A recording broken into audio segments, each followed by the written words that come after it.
আসসালামু আলাইকুম রহমতুল্লাহি ওয়া বারাকাতুহ। আলহামদুলিল্লাহ রাব্বিল আলামিন ওয়াসসালাতু ওয়াসসালামু আলা আশরাফিল আমবিয়াই ওয়া ইমামিল মুরসালিন নবিয়িনা মুহাম্মদ ওয়া আলা আলিহি ওয়া সাহবিহি আজমাইন।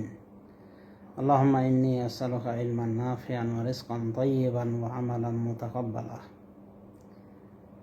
উপস্থিত সুদর্শক শ্রোতামণ্ডলী, আপনাদের নিকটে আজকে একটি বহুল প্রচলিত ঘটনা বা হাদিস,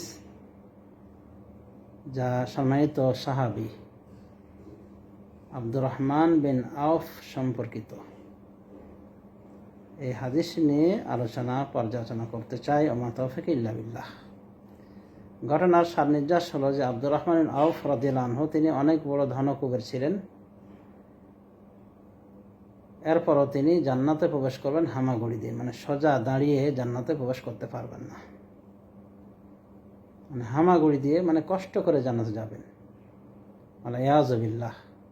প্রথমত এই হাদিসের রেফারেন্স জানার চেষ্টা করি।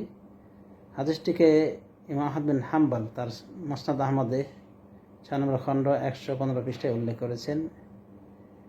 ইবনে সাদ তার তাবাকাতে উল্লেখ করেছেন 3 নম্বর খণ্ড 131 পৃষ্ঠা।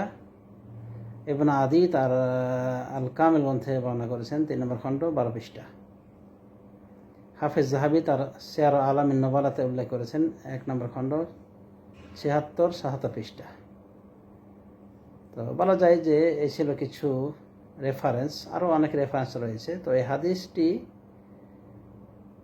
সঠিক নয়, অর্থাৎ ঘটনাটি সঠিক নয়, ভিত্তিহীন ঘটনা বলা যায়।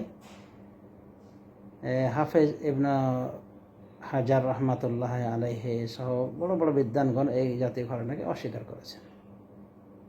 হাফেজ যাহাবী সিয়ার আলামিন নুবালা এই ঘটনাকে অস্বীকার করেছেন।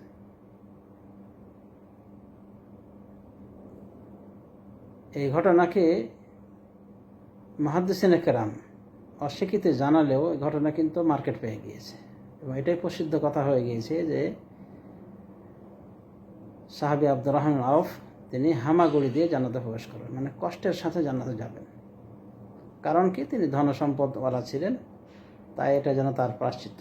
ইয়াযুবিল্লাহ।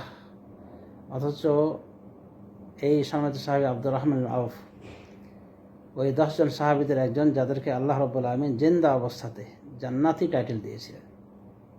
যেমন সুনান তিরমিজিতে এসেছে যে রাসূলুল্লাহ সাল্লাল্লাহু আলাইহি ওয়াসাল্লাম যাদের নাম ধরে ধরে বলেছিলেন যে তারা জান্নাতি, তাদের ভিতরে আব্দুর রহমান বিন আউফের কথা উল্লেখ রয়েছে। সুতরাং একজন জান্নাতি সাহাবী নিয়ে এরকম আবল তাবল বর্ণনার ওপর ট্যাগ লাগিয়ে ভর করে সাহাবী আব্দুর রহমান বিন আউফ সম্পর্কে এরকম বিশ্বাস করা যে উনি জান্নাতে যাবেন বটে, কিন্তু কষ্টের সাথে যাবেন, হামাগুড়ি দিয়ে যাবেন, সাহাবী হয়ে যেতে পারবেন না। নাউযুবিল্লাহি মিন যালিক। মুসনাদ আহমদের বর্ণনা যাতে বলা হয়েছে যে আব্দুর রহমান আউফ জান্নাতে প্রবেশ করবেন হামাগুড়ি দিয়ে,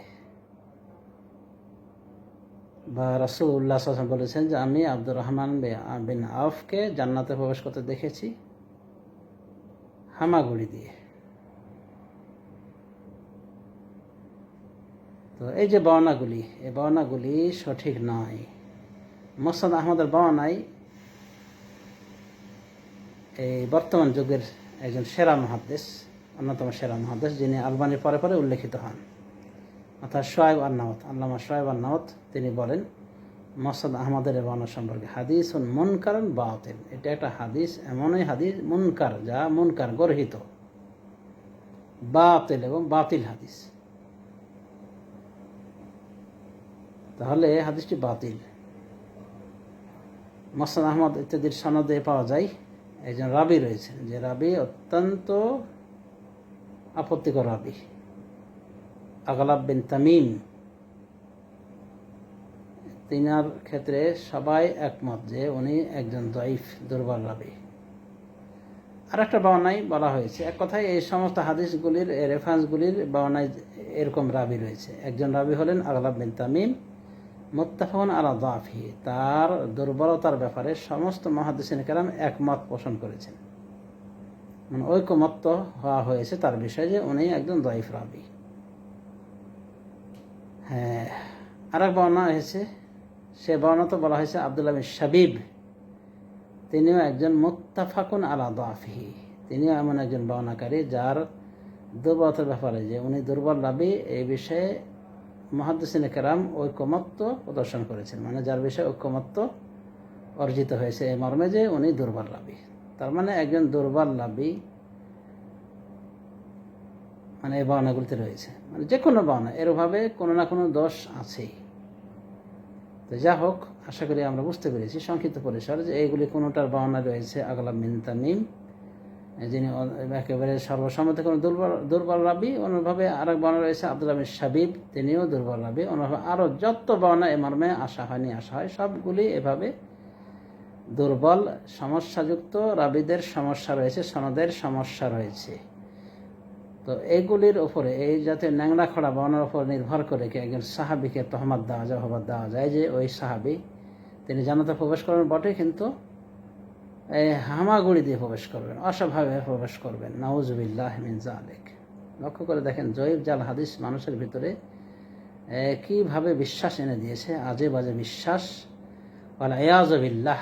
একটু পূর্বেই জানতে পেরেছেন যে শোয়েব আন-নাওয়াত কি বলছেন, হাদিসুন মুনকারুন বাতিল, হাদিসটা মুনকার এবং বাতিল হাদিস। অথচ এর উপরে বিশ্বাস গড়ে উঠেছে যে আব্দুর রহমান বিন আউফ তিনি জান্নাতে প্রবেশ করবেন হামাগুড়ি দিয়ে, মানে স্বাভাবিকভাবে যেতে পারবেন না। অথচ এই আব্দুর রহমান বিন আউফ রাদিয়াল্লাহু আনহু তিনি বদর যুদ্ধে শহীদ হয়েছেন, বদর যুদ্ধে শরীক হয়েছেন, হুদায়বিয়াতে শরীক, হুদায়বিয়ার সন্ধিতে শরীক হয়েছেন। এবং তিনি এমন একজন সাহাবী যে যার পিছনে রাসূলুল্লাহ সাল্লাল্লাহু আলাইহি ওয়াসাল্লাম একতা করে নামাজ পড়েছেন, মানে একদা রাসূলুল্লাহ সাল্লাল্লাহু আলাইহি ওয়াসাল্লাম উপস্থিত ছিলেন না, তার স্থলে আব্দুর রহমান বিন আউফ ইমামতি করেছেন মুসলমানদের, এবং রাসূলুল্লাহ সাল্লাল্লাহু আলাইহি ওয়াসাল্লাম তারপরে এসে উপস্থিত হন এবং তার পিছনে মুক্তাদি হয়ে নামাজ কমপ্লিট করেন। এরকম একজন সম্মানিত ব্যক্তি, সরাসরি জান্নাতের শুভ সংবাদ প্রাপ্ত ব্যক্তি, তার সম্পর্কে এরকম গল্প গুজব জুড়ে দিলে এগুলো বরদাস্ত করা যায়। কিন্তু এরপরও অজ্ঞরা এই জাতীয় কথাবার্তা চালু করে রেখেছে এবং এই জাতীয় দুর্বল হাদিস, ভিত্তিহীন হাদিস, বাতিল হাদিসের উপরে নির্ভর করে এই জাতীয় আকীদায় ছড়িয়ে ছিটে গেছে। অথচ বদরে যারা শহীদ হবে, বদরে যারা শরীক হয়েছে বদর যুদ্ধে, তাদেরকে জান্নাতের শুভ সংবাদ দেওয়া হয়েছে সহিহ বুখারী হাদিসে। আরো বলা আছে, এ মালুমা সে তুমি ফাকাদ গফারতু লাকুম, তোমরা যা ইচ্ছা করো তোমাদের ক্ষমা করে দিলাম। এভাবে মহান রব্বুল আলামিন তাদেরকে সাধারণ ক্ষমা ঘোষণা করেছেন। অন্যভাবে হুদায়বিয়াতে যারা শরীক হয়েছে, হুদায়বিয়া সন্ধিতে, তাদেরকেও শুভ সংবাদ দেওয়া হয়েছে, তাদেরকে ক্ষমা নজরে দেখা হবে এবং আল্লাহ তাদের উপর রাজি।